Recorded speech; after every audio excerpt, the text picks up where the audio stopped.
In investigating the issue of immigration, we will explore the contemporary policies of three distinct regions and their impacts on migrants.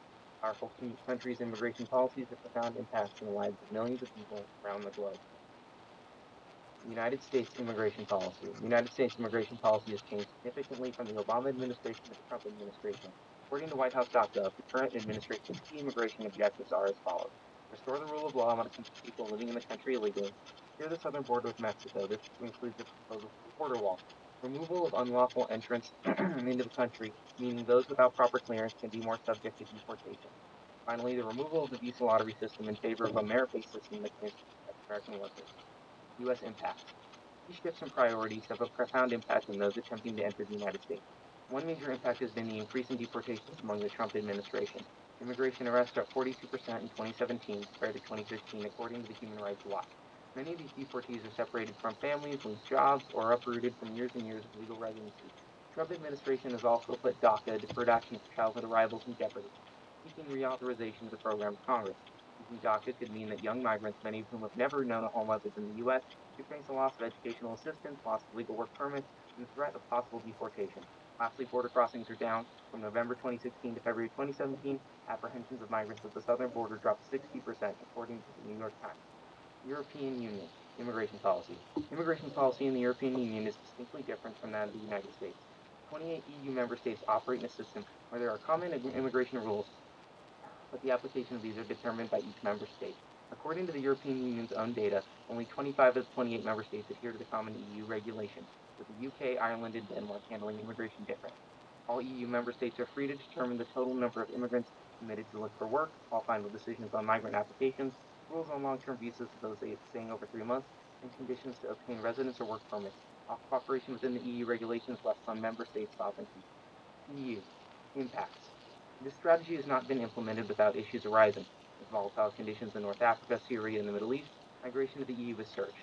According to Tisha, the number of migrants entering Europe has increased 80% from 2009 to 2016. This new influx of arrivals has sparked a debate across the EU on how to handle the migrants, how to integrate them into society, and how to pay for economic assistance. The EU's immigration agreement with Turkey to help close off the land routes from the Middle East to Europe has caused many migrants to take water routes. These crossings are substantially more dangerous than land routes and open up migrants to a wide range of abuses by human traffickers, smugglers, and unsafe traveling conditions. In 2015, one of every 269 migrants died on their way to Europe. In 2016, that number skyrocketed to 1 in 88. 2016 was dubbed the deadliest year ever for migrants, as the conditions, according to the Independent. The EU will have to consider its responsibility in the well-being of migrants and how many resources it is willing to commit to rectifying the problems with its inefficient immigration system. China. Immigration policy. In China, immigration laws have shifted in relation to changing immigration and emigration patterns in the region.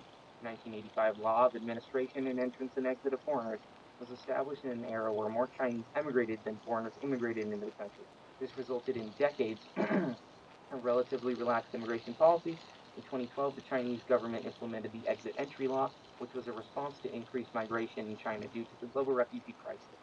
Conditions for entry, residence, and exit are now more strict as a result. According to the Migration Policy Institute, the government classifies three illegals as the main components of the law, these being illegal entry, residence, and work.